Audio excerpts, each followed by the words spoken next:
ആദ്യമായി തന്നെ ഞാൻ കൃപാസനം പരിശുദ്ധ അമ്മ മാതാവിന് 1000 നന്ദി അർപ്പിക്കുന്നു. എൻ്റെ പേര് മരിയ. ഞാൻ കോട്ടയം ജില്ലയിലെ പാലായിൽ നിന്നാണ് വരുന്നത്. ഞാൻ BSc നഴ്സിംഗ് പഠിച്ചുകൊണ്ടിരിക്കുകയായിരുന്നു. ഞാൻ ആദ്യമായി ഉടമ്പടി എടുക്കാൻ ഇവിടെ വരുന്നത് 2023 ജനുവരി 6-ാം തീയതി ആയിരുന്നു. എന്നോട് മമ്മി എപ്പോഴും പറയുമായിരുന്നു, നീ ഉടമ്പടി എടുത്ത് പ്രാർത്ഥിക്കുക, നിനക്ക് BSc നഴ്സിംഗ് 4 ഇയേഴ്സും ഫസ്റ്റ് ക്ലാസ്സോടെ പാസ്സാവാൻ വേണ്ടിയിട്ട് നീ പ്രാർത്ഥിക്കാൻ പറയുമായിരുന്നു. ആദ്യമൊന്നും എനിക്ക് വലിയ വിശ്വാസമില്ലായിരുന്നു. പിന്നെ ഫസ്റ്റ് ഇയറിൽ തന്നെ എനിക്ക് ആദ്യമേ തന്നെ സപ്ലി കിട്ടി. അപ്പോൾ ഞാൻ പയ്യെ ഒന്ന് ഓർത്തു, എന്താ അമ്മ മാതാവിനോട് പ്രാർത്ഥിച്ച് നോക്കാം, കൃപാസനത്തിൽ വന്ന് ഉടമ്പടി എടുത്ത് നോക്കാം എന്ന് വിചാരിച്ചു. അത് ആദ്യമായി തന്നെ ഞാൻ ഇവിടെ 2023 വന്ന് ഉടമ്പടി എടുത്തു. ഉടമ്പടി എടുത്ത് അമ്മയോട് പ്രാർത്ഥിച്ചു, അമ്മ മാതാവ് ഈ സപ്ലി എനിക്ക് ആദ്യത്തെ എഴുത്തിൽ തന്നെ ക്ലിയർ ആക്കി തരുവാണെങ്കിൽ ഞാൻ ഇവിടെ വന്ന് സാക്ഷ്യം പറഞ്ഞോളാം എന്ന് പറഞ്ഞു. അതുപോലെ തന്നെ ഉടമ്പടി എടുത്ത് 1 മാസത്തിനുള്ളിൽ തന്നെ എനിക്ക് റിസൾട്ട് വന്നു. എനിക്ക് ഉദ്ദേശിച്ചതിനെക്കാട്ടിലും നല്ല മാർക്ക് നൽകി മാതാവിനെ അനുഗ്രഹിച്ചു.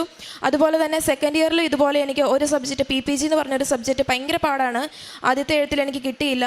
അപ്പം ഞാൻ എക്സാം ഹാളിൽ ഇങ്ങനെ പോയപ്പോൾ ഉപ്പും വെഞ്ചരിച്ച ഉപ്പും ഇവിടുന്ന് കൊണ്ടുപോയ മണ്ണും എക്സാം ഹാളിൽ നിന്ന് പുറത്തിറങ്ങിയപ്പോൾ അവിടെ എക്സാം എഴുതാൻ പോയ കോളേജിന് പുറത്തിട്ടിട്ട് പ്രാർത്ഥിച്ചു, അമ്മ മാതാവ് ഇനി എനിക്ക് ഇവിടെ വന്ന് എക്സാം എഴുതാൻ അനുവദിക്കരുതെന്ന് ഞാൻ പ്രാർത്ഥിച്ചു. പക്ഷേ റിസൾട്ട് വന്നപ്പോൾ എനിക്ക് ആ എഴുത്തിൽ എനിക്ക് കിട്ടിയില്ല.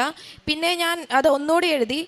അപ്രാവശ്യവും ഞാൻ ഇതുപോലെ എക്സാമിന് പോകുന്നതിന് മുമ്പ് തിരി കത്തിച്ച് വെച്ച് പ്രത്യക്ഷീകരണ പ്രാർത്ഥന ചെല്ലുകയും മണ്ണും ഉപ്പും കൊണ്ടുപോയി എക്സാം ഹാളിന് പുറത്തിട്ട് പ്രാർത്ഥിക്കുകയും ചെയ്തു. അതിന് ഫലമായിട്ട് നല്ല മാർക്ക് നൽകി PPG എക്സാമിന് മാതാവിനെ അനുഗ്രഹിച്ചു. 3rd ഇയറിൽ എനിക്ക് ഒരു സപ്ലിയും ഇല്ലാതെ പാസ്സായി. 4th ഇയറിൽ എക്സാം എഴുതാൻ പോയപ്പോൾ ഞാൻ പഠിച്ചിട്ടൊക്കെയാണ് പോയത്. പക്ഷേ എന്താണെന്ന് വെച്ച് കഴിഞ്ഞാൽ അവിടെ ചെന്നപ്പോൾ എനിക്ക് സമയം കിട്ടിയില്ല. ആദ്യത്തെ എക്സാം എഴുതാൻ എനിക്ക് ഒട്ടും സമയം കിട്ടിയില്ല. എഴുതി വന്നപ്പോൾ essayക്ക് എഴുതാൻ വേണ്ടിയിട്ട് ഞാൻ സ്ഥലം വിട്ടിട്ട് പോയി. അവസാനം എഴുതാൻ സമയം കിട്ടുമായിരിക്കും എന്നോർത്ത്. പക്ഷേ എനിക്ക് പേപ്പറും തികഞ്ഞില്ല, സമയവും കിട്ടിയില്ല.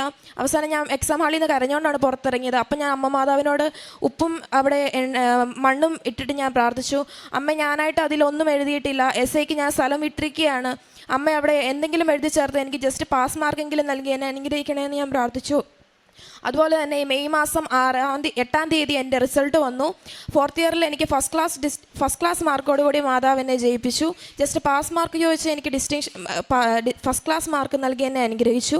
അതുപോലെ തന്നെ എനിക്ക് 6 വർഷങ്ങളായിട്ട് മൈഗ്രെയിനും സൈനസൈറ്റിസും ഉണ്ടായിരുന്നു. അപ്പം ഞാനിങ്ങനെ എനിക്ക് തലവേദന വന്നു കഴിഞ്ഞാൽ ഒട്ടും സൗണ്ട് കേൾക്കാൻ പറ്റത്തില്ല, വെയിലടിക്കാൻ പറ്റത്തില്ല, യാത്ര ചെയ്യാൻ പറ്റത്തില്ല, ഒന്നും പറ്റത്തില്ലായിരുന്നു. ഞാൻ ഹൈദരാബാദാണ് പഠിച്ചുകൊണ്ടിരുന്നത്. പോകുമ്പോഴൊക്കെ അത്ര യാത്ര ചെയ്യുമ്പോൾ എനിക്ക് നല്ല തലവേദനയായിരുന്നു. ഞാൻ വർഷങ്ങളായിട്ട് മരുന്ന് കഴിച്ചുകൊണ്ടിരുന്ന ആളായിരുന്നു. അപ്പം ഞാനിങ്ങനെ ഉടമ്പടി എടുത്ത് കഴിഞ്ഞതിന് ശേഷം തൊട്ട് വെഞ്ചരിച്ച് ഉപ്പ് കഴിക്കുകയും എണ്ണ നെറ്റിയിൽ പുരട്ടുകയും ചെയ്ത് പ്രാർത്ഥിക്കുമായിരുന്നു. തൈലം പുരട്ടി പ്രാർത്ഥിക്കുകയും ചെയ്തുമായിരുന്നു. ഇപ്പോൾ എനിക്ക് തലവേദന അങ്ങനെ വരാറ് പോലുമില്ല. അമ്മ മാതാവിന് 1000 നന്ദി സമർപ്പിക്കുന്നു. അതുപോലെ തന്നെ വർഷങ്ങളായിട്ട് ഞങ്ങൾക്ക് വീടില്ലായിരുന്നു, നല്ലൊരു വീടില്ലായിരുന്നു. ഉള്ള വീടെന്ന് പറഞ്ഞാൽ പഴയൊരു വീടായിരുന്നു. ഒരു 100-150 വർഷം പഴക്കമുള്ളൊരു വീടായിരുന്നു. അപ്പോൾ എനിക്ക് കൂട്ടുകാരെയൊക്കെ ആണെങ്കിലും വീട്ടിലോട്ട് കൊണ്ടുപോകാൻ ഭയങ്കര നാണക്കേടായിരുന്നു. മഴ പെയ്യുമ്പോഴൊക്കെ ആണെങ്കിലും വെള്ളം വീഴുക അങ്ങനെയൊക്കെ ചെയ്യുമായിരുന്നു. അപ്പം ഞങ്ങളിങ്ങനെ ഉടമ്പടി എടുത്ത് പ്രാർത്ഥിച്ച് കഴിഞ്ഞപ്പോൾ അമ്മ മാതാവിനോട് പ്രാർത്ഥിച്ചു, അമ്മ മാതാവെ എത്രയും പെട്ടെന്ന് ഞങ്ങൾക്ക് നല്ലൊരു വീട് നൽകി അനുഗ്രഹിക്കണമെന്ന് പ്രാർത്ഥിച്ചു. അതുപോലെ തന്നെ വീട് പണി തുടങ്ങി. ഒട്ടും തടസ്സങ്ങളൊന്നും കൂടാതെ 10 മാസങ്ങൾക്കുള്ളിൽ വീട് പണിത് കയറിക്കൂടാൻ 2024 ഡിസംബർ 12-ാം തീയതി കയറി താമസം വെക്കാനുള്ള അനുഗ്രഹം അമ്മ മാതാവ് നൽകി. ഇത്രയും അനുഗ്രഹങ്ങൾ നൽകി അമ്മ മാതാവിന് 1000 നന്ദി അർപ്പിച്ചുകൊള്ളുന്നു. അതുപോലെ തന്നെ എനിക്ക് ഭയങ്കര ദേഷ്യം കൂടുതലുള്ള ഒരാളായിരുന്നു. ഞാനിങ്ങനെ ഈ ഉടമ്പടി തൈലമൊക്കെ തന്നെ ഈ മറ്റേ വൈകുന്നേരത്തെ സന്ധ്യാപ്രാർത്ഥന കഴിയുമ്പോഴും എല്ലാം ഉപയോഗിക്കുമായിരുന്നു. ഞാൻ വീട്ടിലാണെങ്കിൽ എല്ലാവരോടും ചെറിയൊരു കാര്യം മതി എനിക്ക് ദേഷ്യപ്പെടാൻ, പ്രത്യേകിച്ചും അമ്മയോട് എന്തെങ്കിലും ചോദിച്ചുകൊണ്ട് വന്നു കഴിച്ചാൽ തന്നെ എനിക്ക് ഭയങ്കര ദേഷ്യമായിരുന്നു. ഞാൻ ഈ ഉടമ്പടി എടുത്തു കഴിഞ്ഞതിന് ശേഷം എനിക്ക് നല്ല മാറ്റം വന്നിട്ടുണ്ട്. അതുപോലെ തന്നെ പ്രാർത്ഥനയിലും കാര്യങ്ങളിലും ആണെങ്കിൽ പോലും ഞാൻ തന്നെ ഉള്ളപ്പോഴാണെങ്കിലും എന്നോട് മമ്മി പറഞ്ഞിട്ട് പോകും, സന്ധ്യാപ്രാർത്ഥന ചെല്ലണം, ഒരിക്കലും സന്ധ്യാപ്രാർത്ഥന മുടക്കരുതെന്ന്. അതുപോലെ തന്നെ പണ്ടൊന്നും ഞാൻ അങ്ങനെ ചെയ്യത്തൊന്നുമില്ലായിരുന്നു. കുർബാനയിലാണെങ്കിലും പങ്കെടുക്കത്തില്ല, 2 ആഴ്ച കൂടും കുമ്പസാരിക്കത്ത്, അങ്ങനെ കാര്യങ്ങളൊന്നും ഇല്ലായിരുന്നു. ഉടമ്പടി എടുത്തു കഴിഞ്ഞിട്ട് എനിക്ക് നല്ല മാറ്റം വന്നിട്ടുണ്ട്. ദേഷ്യം കുറഞ്ഞു. അതുപോലെ തന്നെ എന്നും തന്നെ കുടുംബ പ്രാർത്ഥന ചെല്ലാൻ തുടങ്ങി. ബൈബിൾ വായിക്കുന്നുണ്ട്. എല്ലാ ഞായറാഴ്ചകളിലും പള്ളിയിൽ പോകാറുണ്ട്. 2 ആഴ്ച കൂടുമ്പോൾ കുമ്പസാരിക്കാറുണ്ട്. ഇല്ലെന്നുണ്ടെങ്കിൽ 1 മാസത്തിനുള്ളിലെങ്കിലും കുമ്പസാരിക്കാറുണ്ട്.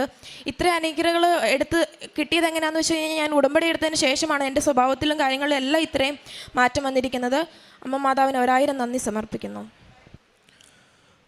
സങ്കീർത്തനങ്ങൾ 37, 18, 19 തിരുവചനങ്ങൾ. കർത്താവ് നിഷ്കളങ്കരുടെ ദിനങ്ങൾ അറിയുന്നു. അവരുടെ അവകാശം ശാശ്വതമായിരിക്കും. അവർ അനർത്ഥകാലത്ത് ലജ്ജിതരാവുകയില്ല. ക്ഷാമകാലത്ത് അവർക്ക് സമൃദ്ധിയുണ്ടാവും. മരിയ